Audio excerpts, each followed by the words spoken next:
శృతి room లోపల తెల్లటి dress తో విచిత్రమైన మంత్రాలు చదువుతూ సడన్ గా తిరిగి చూస్తే hello everyone, welcome back to Ajith movie మోడీస్ యూట్యూబ్ ఛానల్. నేను ఈ వీడియోలో లేటెస్ట్ గా హిందీలో రిలీజ్ అయిన అద్భుత్ అనే ఒక హర్రర్ థ్రిల్లర్ మూవీని ఎక్స్ప్లెయిన్ చేయబోతున్నాను. మంచి మంచి ట్విస్టులతో పాటు హర్రర్ ఎలిమెంట్స్ చాలా బాగుంటాయి. వీడియోని చివరి వరకు చూడండి, ఖచ్చితంగా ఎంటర్టైన్ అవుతారు. ఇంకా ఏం మాత్రం లైట్ చేయకుండా నేనైతే మూవీలోకి వెళ్ళిపోతాను. అంతకంటే ముందు మీకు ఏం చేయాలో తెలుసు కదండి, చిన్న లైక్ అండ్ స్మైల్ తో వీడియోని స్టార్ట్ చేసేయండి. Thank you. మూవీ ఓపెన్ అవగానే భయంకరమైన హర్రర్ సౌండ్ తో అద్భుత్ అనే టైటిల్ కార్డ్ పడుతుంది. ఇప్పుడు మీరు స్క్రీన్ మీద చూస్తున్నారు కదా, ఇతని పేరు గజరాజ్. ఈయనే మన మూవీలో హీరో. అతని కొడుకుతో కలిసి హ్యాపీగా టైం స్పెండ్ చేసి ఆడుకుంటూ ఉంటాడు. సరిగ్గా అప్పుడే అక్కడికి తన భార్య వచ్చి, ఏమండి టైం అయిందండి, అర్జెంట్ గా మనం వెళ్ళాలని తనని ఒక ప్లేస్ తీసుకెళ్తుంది రెడీ చేయించి. గజరాజ్ వచ్చేసి ఒక డిటెక్టివ్ అన్నమాట. ఇంతకీ తను వెళ్లేది ఎక్కడంటే, గజరాజ్ ఒక ఫేమస్ డిటెక్టివ్ కావడంతో తను ఎన్నో అన్సాల్వ్డ్ కేసునంతా సాల్వ్ చేసినందుకు గాను ఒక చిన్న సన్మాన కార్యక్రమం ఏర్పాటు చేసి గజరాజ్ గురించి ఒక పోలీస్ ఆఫీసర్ ఎంతో గొప్పగా మాట్లాడుతున్నాడు స్టేజ్ మీద. ఇదంతా గజరాజ్ కింద నుంచి చూసి, ఏంటి నేను ఇంత చేశానా అని తన వైఫ్ తో కలిసి హ్యాపీగా ఉంటాడు. గజరాజ్ ఇక్కడికి రావడానికంటే ముందు వయసు అయిపోయిన ఒక పెద్ద అయినా తనతో, నీకేదైనా కేసెస్ లో హెల్ప్ కావాలంటే నన్ను అడుగు, ఏం హెల్ప్ కావాలన్నా నేను చేస్తాను అని అంటూ ఉంటాడు. దాంతో గజరాజ్ ఏమంటాడంటే, నువ్వే వయసు అయిపోయి నిన్నే ఒకరు చూసుకునేలా ఉన్నావు, అయినా నా కేసు నేను సాల్వ్ చేసుకోగలను, నువ్వేం నాకు సలహాలు సూచనలు ఇవ్వనవసరం లేదు అని చెప్పి లోపలికి వెళ్ళి స్టేజ్ మీద వచ్చిన రిపోర్టర్స్ క్వశ్చన్స్ అన్నిటికీ ఆన్సర్ ఇస్తున్నాడు. అందులో ఒక రిపోర్టర్ ఏమడుగుతాడంటే, మీరు ఎన్నో అన్సాల్వ్డ్ కేసుని సాల్వ్ చేశారంట కదా, మీరు ఇంతవరకు సాల్వ్ చేసిన కేసెస్ లో చాలా కాంప్లికేటెడ్ గా అనిపించింది, మీకు కష్టంగా అనిపించింది ఏదైనా కేసు గురించి ఇప్పుడు మాతో పంచుకుంటారా అంటే, గజరాజ్ కి తన కెరియర్ లోనే భయంకరమైన కేసు గుర్తొస్తుంది. అది గుర్తురాగానే ఒక్కసారిగా రిపోర్టర్ వెనకాల లైట్స్ బ్లింక్ అవుతూ ఉంటుంది. ఎవరో తన మీద అటాక్ చేసినట్టు తనకి విచిత్రంగా అనిపిస్తుంది. హాల్లో ఉన్న వాళ్ళు ఎవరికి అలా అనిపించదు, కేవలం గజరాజ్ కి మాత్రమే అనిపిస్తుంది. ఎందుకంటే ఆ కేసు గురించి తను ఆలోచించినందుకు. ఇప్పుడు ఆ కేసు గురించి వీళ్ళందరితో తను పంచుకుంటాడు. 5 సంవత్సరాల క్రితం శృతి అని అలాగే ఆదిత్య క్యూట్ కపుల్స్. అప్పుడే కొత్తగా పెళ్ళైన వీళ్ళిద్దరు డాక్టర్స్. ఇద్దరు వాళ్ళ ఫ్యామిలీస్ ని వదిలేసి కొత్తగా ఒక ఇంటికి షిఫ్ట్ అవుతారు. మొత్తం సంసారానికి కావాల్సిన వస్తువులన్నీ ట్రక్ లో తీసుకొచ్చేస్తారు. అన్నిటిని ఇంటి లోపల పెట్టి శృతి ఆదిత్యతో రొమాంటిక్ గా అప్రోచ్ అవడానికి ట్రై చేస్తుంది. బట్ ఆదిత్య మాత్రం ఎందుకో తనని లైట్ గా అవాయిడ్ చేస్తున్నాడు. ఇదంతా శృతికి అర్థమయ్యి, ప్రేమించే కదా పెళ్లి చేసుకున్నాడు, ఇప్పుడేంటి అవాయిడ్ చేస్తున్నాడు అని ఏం అర్థం కాదు. సర్లే, మగవాళ్ళు అన్న తర్వాత ఎంతో స్ట్రెస్ ఉంటుంది, మనమే అర్థం చేసుకోవాలని మళ్ళీ తనని అప్రోచ్ అవడానికి ట్రై చేస్తే ఇంటి చుట్టూ వింత సౌండ్స్.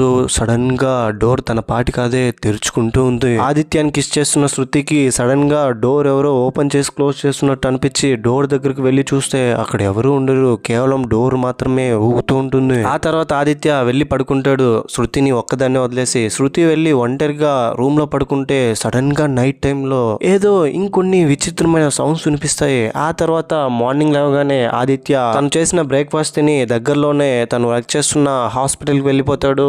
ఇంట్లో కేవలం శృతి మాత్రమే ఉంటుంది. శృతి కూడా డాక్టర్ అయి ఉంటుంది, బట్ ఒక్కరే డాక్టర్ ఉండాలని ఆదిత్య శృతితో చెప్పి, నువ్వు జాబ్ మానేయి ఇంట్లోనే ఉండు అని చెప్పడంతో శృతి తన మాటకి చెప్పకుండా ఇప్పుడు ఇంట్లోనే ఉంటుంది. ఇంట్లోనే ఉంటూ కుక్ చేస్తూ, నేను ఆదిత్య ప్రేమించుకునే కదా పెళ్లి చేసుకున్నాం, తను ఎందుకు నన్ను అవాయిడ్ చేస్తున్నాడు నాకేం అర్థం కావట్లేదని బాధపడుతూ మిక్సీ వేస్తూ ఉంటే శృతికి తన ఫ్రెండ్ ఫోన్ చేస్తుంది. ఫోన్ కొంచెం దూరంగా ఉండడంతో ఫోన్ తీసి మాట్లాడుతుంటే ఇక్కడ మిక్సీ ఆఫ్ చేస్తున్న మిక్సీ సడన్ గా ఆన్ అయిపోయి అందులో ఉన్నదంతా గోడ మీద వెళ్ళి ఇంటూ సింబల్ గా మారుతుంది. ఇదంతా చూసి శృతి భయపడిపోతుంది. నిన్న రాత్రి ఏమో ఆదిత్యతో కిస్ చేస్తుంటే డోర్ తన పాటికి అదే ఓపెన్ అవడం, తర్వాత కలలో ఏదో కనిపించడం నిద్రపోతుంటే ఇప్పుడు మిక్సీలో ఉన్నదంతా ఇలా ప్లస్ సింబల్ గా మారడం గోడ మీద. ఇదంతా ఇక్కడ ఏదో జరుగుతుందని అనుమానాస్పదంగా ఉండడంతో వెంటనే ఆదిత్యతో చెప్పి ఆదిత్య ఒక డిటెక్టివ్ ని అప్రోచ్ అయ్యి వెంటనే జరుగుతున్న వాటికి రీజన్స్ ఏంటో కనుక్కోమంటాడు. అక్కడ వచ్చిన డిటెక్టివే మన మూవీలో హీరో గజరాజ్. తను ఇంటికి వచ్చిన తర్వాత ఇంట్లో ఏం జరిగింది అనేది మొత్తం విన్న తర్వాత తనకు అర్థమైంది ఏంటంటే, మీరేదో కొంచెం భ్రమలో ఉన్నట్టున్నారు, ప్రపంచంలో ఏం జరిగినా ప్రతి దానికి ఏదో ఒక లాజిక్ ఉంటుంది, ఆ లాజిక్ ని పట్టుకునే మనం ఏదైనా క్లియర్ చేయగలం. ఐ థింక్ మీరు చెప్పిన దాని ప్రకారం మీరు భ్రమ పడి ఉండొచ్చు, ఇక్కడ వేరేదో శక్తి ఉన్నట్టు నాకు అనిపించట్లేదు అని అంటాడు. దాంతో శృతి భయపడుతూ నిన్న రాత్రి నేను పడుకున్న సమయంలో సడన్ గా నా మీద ఒక అమ్మాయి జుట్టు విరిబూసుకుని వచ్చింది. అది కూడా అలా గాల్లో తేలుతూ at the same time lights blink అవుతుంది. గోడ మీద మిక్సీలో వేసిందంతా ప్లస్ సింబల్ గా మారిపోయిందని ఆ సింబల్ చూపిస్తుంది. ఇదంతా విన్న తర్వాత గజరాజ్ ఓకే మీరు భ్రమపడలేదని నాకు అర్థమైందని ఆ ఫోటోని చూసి ఈ కేసులో ఖచ్చితంగా ఏదో ఒక మిత్ ఉంది, నేను కనిపెడతానని ఈ కేసు టేకప్ చేసి ప్రామిస్ చేస్తాడు. గజరాజ్ కి ఒక అసిస్టెంట్ ఉంటాడు, తన పేరు సోను. సోను ఎప్పుడు చెప్పిన పని చేయకపోవడంతో గజరాజ్ నువ్వు ఉంటే ఉండు, సరిగ్గా పనిచేస్తే నాతో పాటు ఉంటావు, లేదంటే ఇక నుంచి నిన్ను పంపించేస్తాను, పనిలో నుంచే తీసేస్తాను అనడంతో సోను సార్ ఇంతవరకు జరిగిందంతా మర్చిపోండి, ఇక మీదట మీరు చెప్పినట్టే నేను నడుచుకుంటాను సార్, మీరు చెప్పిన మాటే వింటాను అని చెప్తాడు. ఆ తర్వాత గజరాజ్ శృతి అని అలాగే ఆదిత్య ఏమేమి చెప్పారో మొత్తం ఒక బుక్ లో నోట్ చేసుకుని జరిగిందంతా అనాలిసిస్ చేస్తూ ఉంటే సరిగ్గా అప్పుడే ఇంతకు ముందు చెప్పాను కదా ఒక పెద్ద ఆయన తన దగ్గరకు వచ్చి ఎప్పుడు హెల్ప్ కావాలా, నేనేమైనా నీకు చెప్పాలని అంటూ ఉంటాడని ఇప్పుడు కూడా తను వచ్చి అలా అడగడంతో నువ్వేం నాకు హెల్ప్ చేయని అవసరం లేదు, నా కేసు నేను చూసుకుంటాను అని చెప్తాడు. అని అంతేకాకుండా ఇంతకు ముందే శృతి అని అలాగే ఆదిత్య గజరాజ్ తో ఏం చెప్పింటారంటే వాళ్ళిద్దరూ చర్చికి వెళ్ళినప్పుడు చర్చ్ లో కూడా ఈ సింబల్ మాకు కనిపించిందని చెప్తారు. సో అక్కడ ఈ సింబల్ ఉంది, ఇప్పుడు ఇంట్లోనూ గోడ మీద మిక్సీలో ఉన్నదంతా ఈ సింబల్ గా మారింది, ఇదంతా ఏంటో మాకు అర్థం కావట్లేదని శృతి చెప్తే గజరాజ్ నేరుగా చర్చికి వెళ్ళి అక్కడున్న థింగ్స్ అంతా చూస్తూ ఉంటాడు, ఏదైనా అనుమానాస్పదంగా ఏమైనా కనిపిస్తుందా అని. ఆ తర్వాత ఆదిత్య ఒక హాస్పిటల్లో వర్క్ చేస్తుంటాడు కదా, అక్కడ మీటింగ్ లో ఒక చోట తను ప్రెజెంటేషన్ ఇవ్వాల్సి వస్తుంది. తను ప్రెజెంటేషన్స్ ఇస్తూ ఉంటే పక్కనే గజరాజ్ అలాగే సోను వీళ్ళిద్దరూ గమనిస్తూ ఉంటారు. సరిగ్గా అప్పుడే ఆదిత్యకి ఏవో విచిత్రమైన సౌండ్స్ తో పాటు ఫ్యాన్స్ అన్ని అటువైపు ఇటువైపు ఊగడం ఇదంతా గమనిస్తారు. ఇదంతా చూసి ఆ ఆడిటోరియంలో ఉన్న వాళ్ళందరూ భయపడి పారిపోతే కేవలం ఒకే ఒక అమ్మాయి మాత్రం ధైర్యంగా వెళ్తుంది. ఆదిత్య పక్కనే శృతి కూడా ఉంటుంది, తను కూడా ఇదంతా చూస్తుంది అనమాట. ఆ తర్వాత గజరాజ్ కి అందరూ భయపడి వెళ్తే కేవలం ఒక్క అమ్మాయి మాత్రం ఎందుకని ధైర్యంగా ఉందని సీసీటీవీ ఫుటేజ్ లో ఆ అమ్మాయి గురించి డీటెయిల్స్ కనుక్కుందామని ఫుటేజ్ చూస్తాడు. ఆ అమ్మాయిని చూసిన తర్వాత ఈ అమ్మాయిని నేను ఎక్కడో చూసానే అని బాగా గుర్తు తెచ్చుకుంటే ఆ అమ్మాయిని గజరాజ్ ఎక్కడ చూస్తుంటాడంటే ఇంతకు ముందు చర్చికి వెళ్ళింటాడు కదా, అక్కడున్న థింగ్స్ ని పరిశీలించడం కోసం ఏదైనా అనుమానాస్పదంగా దొరుకుతుందేమో అని అక్కడే ఈ అమ్మాయిని చూస్తుంటాడు. తను కూడా రెగ్యులర్ గా చర్చికి వస్తూ ఉంటుంది. ఆ రోజు చర్చ్ లో శృతి అని అలాగే ఆదిత్యకి ఆ సింబల్ కనిపించుంటుంది కదా, అప్పుడు కూడా ఆ అమ్మాయి అక్కడే ఉండింటుంది అని అనుకుని ఆ అమ్మాయి ఒకవేళ తన ముందు ఉంటే తనని ఎలాంటి క్వశ్చన్స్ అడుగుతానో అని ఊహించుకుంటాడు. ఆ అమ్మాయి తన కళ్ళ ముందే ఉన్నట్టు తనని ఇంటరాగేట్ చేస్తున్నట్టు. ఇంతకీ ఆ అమ్మాయి పేరు ఏంటంటే మేరీ. మేరీ గురించి డీటెయిల్స్ కనుక్కొని గజరాజ్ సోనుని తన వెనకాలే వెళ్ళమంటాడు, ఎక్కడికి వెళ్ళినా ఫాలో అవ్వమని. సోను కూడా గజరాజ్ చెప్పిన దాని ప్రకారం మేరీ ఎక్కడ వెళ్తుంది ఏం చేస్తుంది ఇదంతా గమనిస్తూ ఉంటాడు, తనకి తెలియకుండా తనని ఫాలో అవుతూ. ఆ తర్వాత గజరాజ్ ఆదిత్య ఉన్న హాస్పిటల్కి వెళ్ళి ఆదిత్యతో నీకు మేరీ తెలుసా అంటే నాకు తెలియదు అని చెప్తాడు. అండ్ అక్కడే గజరాజ్ ఇంకొక విషయాన్ని నోటీస్ చేస్తాడు, అదేంటంటే ఆదిత్య తన వైఫ్ శృతితో సరిగ్గా కలిసి ఉన్నాడు కదా, దానికి రీజన్ ఏంటంటే ఆఫీస్ లో ప్రియా అనే అమ్మాయితో క్లోజ్ గా మాట్లాడుతుంటాడు, తను ఫ్లర్ట్ చేస్తుంటాడు. ఇదంతా చూసి ఓ ఇందుకా శృతిని ఆదిత్య అవాయిడ్ చేస్తున్నది అని అనుకుంటాడు. ఆ తర్వాత గజరాజ్ అసిస్టెంట్ సోను కొన్ని డీటెయిల్స్ కనుక్కుంటాడు మేరీ గురించి. మేరీ ఎక్కడో కాదు, ఇప్పుడు ఆదిత్య శృతి వీళ్ళిద్దరూ ఉంటున్న ఇంటికి కొంత దూరంలోనే ఉంటుంది. ఆ రోజు ఇంట్లో మిక్సీ సడన్ గా ఆన్ అయిపోయి గోడ మీద సింబల్ రావడం, ఆ తర్వాత ఇంట్లో దెయ్యం కనిపించడం, లైట్స్ బ్లింక్ అవడం, ఇంట్లో బల్బులు పగిలిపోవడం ఇదంతా తను చూస్తూ ఉండగానే జరిగింది. చర్చ్ లో కూడా మేరీ అక్కడ ఉన్నందువల్లనే వాళ్ళకి అక్కడ ఆ సింబల్ కనిపించింది. సో మేరీకి దీనికి ఏదో సంబంధం ఉందని గజరాజ్ ఫిక్స్ అవుతాడు అసిస్టెంట్ సోను చెప్పిన దాని ప్రకారం. అండ్ ఇంకో విషయం ఏంటంటే మేరీ వయసు అయిపోయిన వాళ్ళని అడాప్ట్ చేసుకుని వాళ్ళని ప్రేమగా చూస్తుంది అని కూడా తెలుస్తుంది. సరే ఇంకా లాభం లేదు, నేరుగా తననే వెళ్ళి డీటెయిల్స్ కనుక్కోవాలని చెప్పి గజరాజ్ నేరుగా మేరీ దగ్గరికి వెళ్ళి ఐఎమ్ గజరాజ్, నేను ఒక డిటెక్టివ్ ని, నీకు ఆదిత్య తెలుసానంటే ఓ డాక్టర్ ఆదిత్యనా, నాకు బాగా తెలుసు, నాకు భయంకరమైన యాక్సిడెంట్ అయ్యి ఇంజూర్ అయితే తనే ట్రీట్మెంట్ చేశాడు అని చెప్తుంది. ఆ తర్వాత ఇంకా కొన్ని విషయాలు అడిగితే మేరీ ఏం చెప్పకపోవడంతో తను ఏదో దాస్తుందని గజరాజ్కి అర్థమయ్యి అక్కడి నుంచి వెళ్ళిపోతాడు ఏం అడగకుండా. అని అంతేకాకుండా గజరాజ్ తో మేరీ ఏం చెప్తుందంటే నాకు పర్సనల్ గా ఆదిత్య ఏం తెలీదు, తనతో ఎప్పుడూ మాట్లాడలేదు అని చెప్తుంది. అండ్ ఆ తర్వాత ఖచ్చితంగా మేరీ మన దగ్గర ఏదో దాస్తుందని తన అసిస్టెంట్ సోనుతో చెప్పి ఒకరోజు నువ్వు ఫాలో చేయి, ఇంకో రోజు నేను ఫాలో చేస్తానని అప్పటి నుంచి మేరీని ఫాలో అవుతూనే ఉంటారు. ఆ తర్వాత సడన్ గా గా ఒక రోజు అనుకోకుండా మేరీ అని అలాగే ఆదిత్య వీళ్ళిద్దరూ ఒకరికొకరు డాష్ ఇచ్చుకుంటూ గజరాజ్ కనిపించడంతో మేరీ కింద పడిన పేపర్స్ అన్నిటిని తీసుకుంటూ ఉంటుంది. సరిగ్గా అప్పుడే ఆదిత్య మేరీతో మాట్లాడుతూ ఉంటాడు. ఇదంతా గజరాజ్ చూసి ఆశ్చర్యపోతాడు. ఆదిత్యకి మేరీ ఎవరో తెలియదు కదా, ఇప్పుడు ఎందుకు తనతో మాట్లాడుతున్నాడు స్మైల్ చేస్తూ అని. దాన్ని ఫోటో తీసుకుని నెక్స్ట్ డే ఆదిత్య హాస్పిటల్ కి వెళ్లి నేరుగా ఆదిత్యనే క్వశ్చన్ చేస్తాడు, నువ్వు ఎందుకని నాతో మేరీ గురించి ఏం చెప్పలేదు? ఎవరో తెలియని వ్యక్తితో ఇంతలా మాట్లాడతారా, చూడు ఎలా మాట్లాడేవో అని తను ఇంతకు ముందు తీసిన ఫోటో చూపిస్తాడు. ఇంకో విషయం ఏం జరిగింటుందంటే మేరీ ఆదిత్యతో మాట్లాడి వెళ్ళిపోతుంటే సడన్ గా ఒక ప్లేస్ లో ఆగి అలా సడన్ గా స్ట్రక్ అయిపోయి తన చేతిలో ఉన్న ఫైల్ వదిలేసి గజరాజ్ మీద అటాక్ చేయడానికి వెళ్తుంది. గజరాజ్ వెంటనే కార్ తీసుకుని పారిపోవడంతో సడన్ గా ఆగి మళ్ళీ నార్మల్ అయిపోతుంది. దీని ద్వారా మనకు అర్థమైంది ఏంటంటే మేరీ లోపల ఎవరి ఆత్మ ఉందని, తను దెయ్యంగా మారే ఇదంతా చేస్తుందని. సరే ఇప్పుడు ఆదిత్య దగ్గరకు వచ్చి మేరీకి నీకు ఏంటి సంబంధం, ఎందుకని నువ్వు నాతో అబద్ధం చెప్పావు అంటే ఇప్పుడు మాట్లాడడం కుదరదు, నేను బిజీగా ఉన్నాను అని చెప్తాడు ఆదిత్య. ఓ బిజీనా, ఇప్పుడు కూడా నువ్వు ప్రియాతోనే కలిసి వస్తున్నావు కదా, నాకు తెలుసు నీ గురించి, నువ్వేదో దాస్తున్నావు, నిజం చెప్పు అంటే యాక్చువల్ గా ఆదిత్య ప్రియా వీళ్ళిద్దరూ ఫిజికల్ గా కలిసి ఉండే అక్కడికి వచ్చి ఉంటాడు. ఇది గజరాజ్ ఎలా కనిపెట్టింటాడంటే ప్రియా సెంట్ స్మెల్ ఇప్పుడు ఆదిత్య దగ్గర రావడంతో నేను ఇలానే కనిపెట్టాను, ఇప్పటికైనా నిజం చెప్పు అని తనతో అడుగుతాడు. ఆ తర్వాత ఆదిత్య ఏంటి బెదిరిస్తున్నారా, బ్లాక్ మెయిల్ చేస్తున్నారా, ఈ విషయం శృతికి చెప్తానని నన్ను ఇప్పుడు డబ్బులు గిబ్బులు అడగరు కదా అంటే నేను అలాంటి వాడిని కాదు, నువ్వు ఎందుకని నాతో మేరీ గురించి చెప్పలేదు, మేరీ నీకు ఎలా తెలుసు అని తను తీసిన ఫోటో చూపించి దీన్ని చూసి నువ్వేం చెప్తావు అంటే ఆదిత్య ఫోటో చూసి ఏంటి ఇది మేరీనా, మేరీ కాదు తన పేరు అంజలి, అంజలి నాకు బాగా తెలుసు, నేనే తనకి ట్రీట్మెంట్ చేశాను, యాక్సిడెంట్ లో సివియర్ గా ఇంజూర్ అయితే నేనే దగ్గరుండి చూసుకున్నాను అని చెప్తాడు. అండ్ అంతేకాకుండా వాళ్ళ నాన్న మల్గోత్రా కూడా తెలుసు అని చెప్తాడు. ఇది విన్న గజరాజ్ కి అసలేం అర్థం కాదు, ఏంటి తన పేరు మేరీ కాదా అంజలినా, అంజలి సడన్ గా ఎలా వచ్చింది, తన పేరు మార్చుకొని ఇన్ని రోజులు ఎందుకని ఉంటుంది. ఇదంతా తెలుసుకోవడం కోసం గూగుల్లో అంజలి మల్గోత్రా గురించి తెలుసుకుంటామని ట్రై చేస్తే మేరీ ఫోటోనే అంజలి మల్గోత్రాగా వస్తుంది. ఇదంతా చూసి షాక్ అవుతాడు. ఇంకా కొద్దిగా ఇన్ఫర్మేషన్ దొరుకుతుంది తనకి అంజలి గురించి.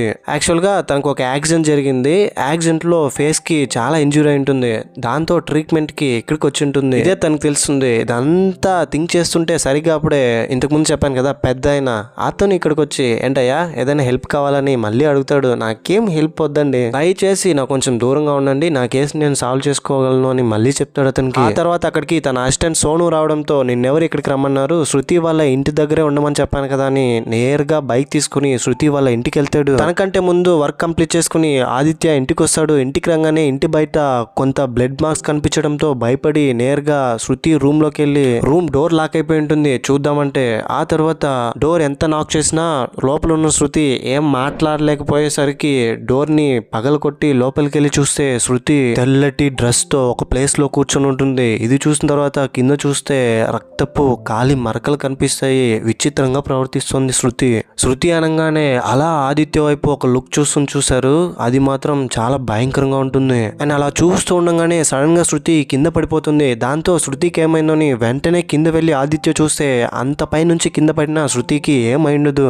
అలా ఆదిత్య వైపు చూస్తూ అక్కడ నుంచి పరిగెడుతూ ఉంటుంది. వెంటనే శృతిని ఫాలో అవుతూ ఆదిత్య కార్ తీసుకొని బయలుదేరుతాడు. ఇంకో పక్క అక్కడికి వస్తూ ఉంటాడు గజరాజ్. సడన్ గా ఒక ప్లేస్ లో శృతి రోడ్డు మధ్యలో నిలబడుతుంది. వెనకాల లారీ వేగంగా వస్తుండడంతో శృతి పక్కకు రా అని దూరం నుంచి ఆదిత్య అరుస్తూ ఉంటాడు. సరిగ్గా అప్పుడే శృతిని అక్కడ నుంచి గజరాజ్ కాపాడుతాడు.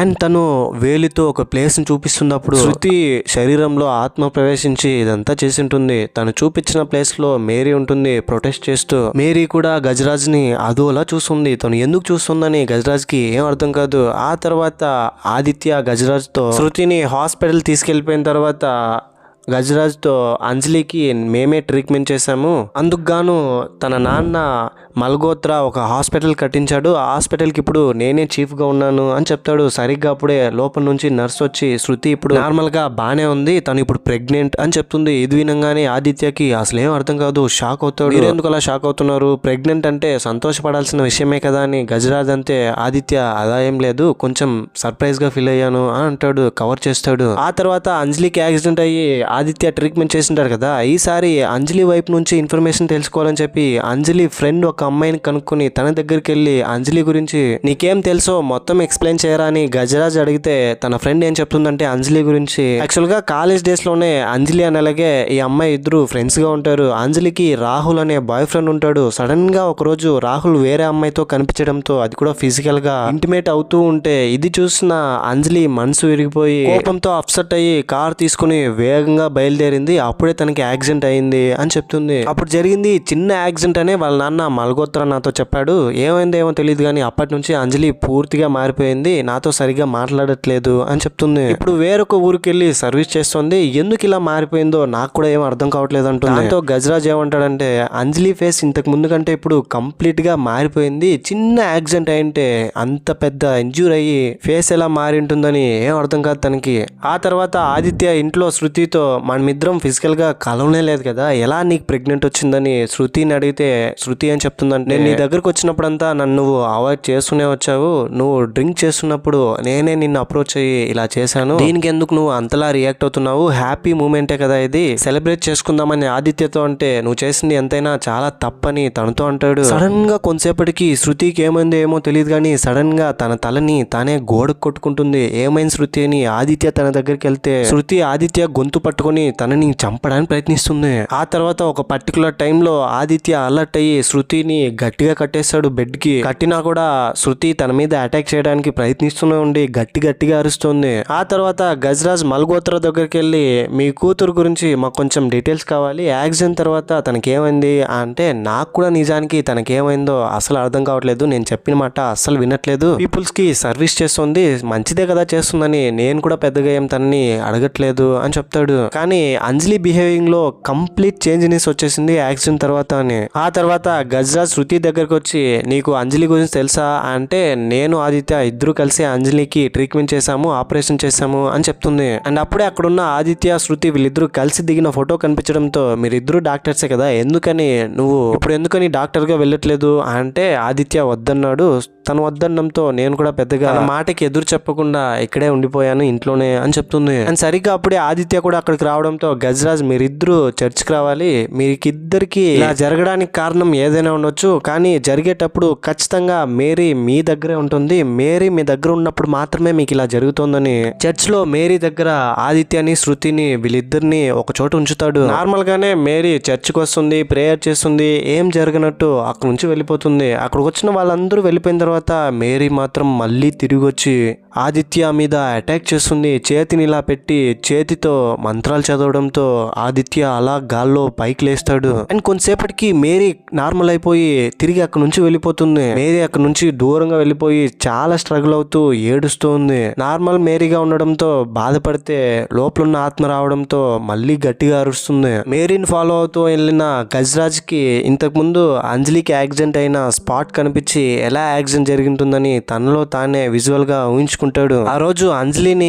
యాక్సిడెంట్ చేసిన లారీ డ్రైవర్ దగ్గరికి వెళ్ళి ఏం జరిగిందో చెప్పమంటే సార్ ఆ రోజు అంజలినే కావాలనే వచ్చి నా లారీకి ఢీ కొట్టింది, ఆల్మోస్ట్ ఇంకా తను చనిపోయింది అనుకున్నాను, ఫుల్ గాయాలు తన ఫేస్ నిండా, వెంటనే తనని హాస్పిటల్ కూడా తీసుకెళ్లాను. అక్కడ తీసుకెళ్లిపోయిన తర్వాత తను పెద్దింటి అమ్మాయి అని తెలియడంతో నాకేదైనా ప్రాబ్లం అవుతుందేమో అని అక్కడి నుంచి వచ్చేసాను అని చెప్తాడు. ఆ తర్వాత ఆదిత్య దగ్గర ప్రియా చాలా గొడవ పడుతుంది. ఎందుకంటే శృతి ప్రెగ్నెంట్ గా ఉంటుంది కదా, ఈ విషయం ప్రియాకి తెలిసి నువ్వు నాతో తనతో కలిసి ఉండట్లేదని చెప్పావు కదా, ఇప్పుడు తను ప్రెగ్నెంట్ ఎలా అయిందని గొడవ పడుతూ అక్కడి నుంచి వెళ్ళిపోతుంది ఆదిత్య మీద కోపంతో. ఇదంతా గజరాజ్ చూసి కొన్ని క్వశ్చన్స్ అడిగితే మీరేం నన్ను ఎలాంటి క్వశ్చన్స్ అడగాల్సిన అవసరం లేదు, మీరు ఈ కేసు నుంచి తప్పుకోండి, మీకు రావాల్సిన అమౌంట్ నేను పే చేసేస్తాను అని అంటాడు. సరే ఇంకా అంత మాట అన్న తర్వాత తను మాత్రం ఇంకేమంటాడని గజరాజ్ అక్కడి నుంచి సైలెంట్ గా కార్ తీసుకుని ఇంటికి వచ్చేస్తాడు. అంతేకాకుండా గజరాజ్ హాస్పిటల్ నుంచి వస్తుంటే రూమ్ నెంబర్ 11లో లైట్స్ బ్లింక్ అవుతుండడంతో అక్కడికి వెళ్ళి చూస్తాడు ఏదైనా ఉందా అని, కానీ అక్కడ ఏం ఉండదు. ఆ తర్వాత తను తిరిగి వస్తూ ఉంటే అక్కడ వయసు అయిపోయిన ఒక ముసలామె ముసలాయన వీళ్ళిద్దరూ ఉంటారు. వీళ్ళని చూసి అక్కడ నుంచి వచ్చేస్తాడు. ఆ తర్వాత హాస్పిటల్లో నెక్స్ట్ డే ఒక ఈవెంట్ నడుస్తూ ఉండడంతో గజరాజ్ శృతికి ఫోన్ చేసి మీరు మీ భర్త ఇద్దరు ఈవెంట్ కి అటెండ్ అవ్వండి అని అంటాడు. శృతి కూడా ఈవెంట్ కి వచ్చి వెయిట్ చేస్తూ ఉంటుంది ఆదిత్యతో కలిసి. సరిగ్గా అప్పుడే మల్గోత్రా అక్కడికి వస్తాడు రిబ్బన్ కట్టింగ్ కి. మల్గోత్రా అక్కడికి వచ్చి దీపం వెలిగిస్తూ ఉంటే దీపం మళ్ళీ ఆరిపోతూ ఉండడం, లైట్స్ బ్లింక్ అవుతుండడం, సౌండ్స్ రావడం, ఇదంతా చాలా భయాందోళనకు గుర్చేస్తుంది వీళ్ళని. సరిగ్గా అప్పుడే దెయ్యం అక్కడికి వస్తుంది మేరీ రూపంలో. మేరీ శరీరంలోనే ఆ దెయ్యం ఆత్మగా ఉంటుంది. వెంటనే వచ్చి ఆదిత్యను గొంతు పట్టుకొని కింద పడేస్తుంది. ఆ తర్వాత శృతి మీద అటాక్ చేయడానికి వస్తే అక్కడున్న గజరాజు వద్దు వద్దుని ఆ దెయ్యాన్ని ఆపడానికి ప్రయత్నిస్తున్నాడు. ఎంత ఆపడానికి ప్రయత్నిస్తున్నా కూడా ఆ దెయ్యం అస్సలు వినట్లేదు. ఒక స్టేజ్కి వచ్చేసరికి గజరాజ్నే కొట్టి శృతి మీద అటాక్ చేస్తుంది. శృతి ఏమో ఏడుస్తూ నన్ను ఏం చేయొద్దని ఆ దెయ్యాన్ని వేడుకుంటూ ఉంది చేతులు పట్టుకుని. సరిగ్గా అప్పుడే ఆ దెయ్యం కత్తి తీసుకుని శృతిని చంపబోతుంటే అక్కడ ఇంతకు ముందు ఒక ఇంట్లో నిన్న రాత్రి ఒక పెద్దామ పెద్ద ఆయనని కలిసి ఉంటారు కదా, వాళ్ళు అక్కడికి వచ్చి శృతిని ఆ దెయ్యం చంపబోతుంటే ఆ దెయ్యం వైపు చూస్తూ ఏం చేయకు అని అంటారు. ఏమి అనగానే ఆ దెయ్యం కత్తిని కింద వదిలేస్తుంది. ఆ తర్వాత వయసు అయిపోయిన వాళ్ళు వచ్చి ఏమిని పట్టుకుని ఏడుస్తూ ఉన్నారు.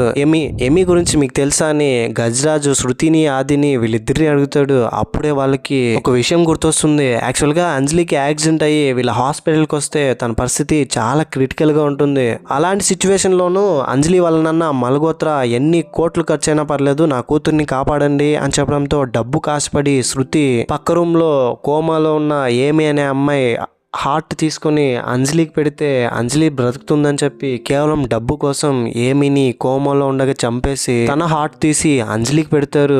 ఏమి అప్పుడు చనిపోతుంది. చనిపోయినా కూడా తన ఆత్మ అక్కడే ఉండి ఇదంతా చూస్తూ తను మళ్ళీ బ్రతికిచ్చిందని వేడుకుంటున్నా కూడా వీళ్ళిద్దరికి ఎవరికి కనిపించదు. దీంతో ఏమి ఆత్మ పగతో ఇలా చేసింటుంది. ఆ తర్వాత మేరీ శరీరంలోకి ఏమి ఆత్మ ప్రవేశించి అప్పుడప్పుడు చంపడానికి ఆదిత్య మీద శృతి మీద అటాక్ చేసి ఉంటుంది. ఇదంతా గజరాజ్ కి ముందే తెలిసి ఉంటుంది. ఇంతకు ముందు రూమ్ నెంబర్ 11కి లైట్స్ బ్లింక్ అవుతుండడంతో వెళ్ళి చూస్తుంటాడు కదా, అక్కడే ఎమీకి సంబంధించి డీటెయిల్స్ చూసింటాడు. అక్కడ వాళ్ళ పేరెంట్స్ డీటెయిల్స్ కూడా ఉండడంతో వాళ్ళ పేరెంట్స్ని వెళ్ళి కలిసి జరిగిందంతా తెలుసుకుని ఉంటాడు. ఇంతకుముందు ఒక పెద్ద ఆయన్ని కలిసి వచ్చింటాడని చెప్పాను కదా, అది ఎమీ వాళ్ళ పేరెంట్స్నే. తర్వాత ఈ విషయాన్ని గజరాజ్ పోలీసులు చెప్పి శృతిని ఆదిత్యని మల్గోత్రాని వీళ్ళ ముగ్గురిని అరెస్ట్ చేయిస్తాడు.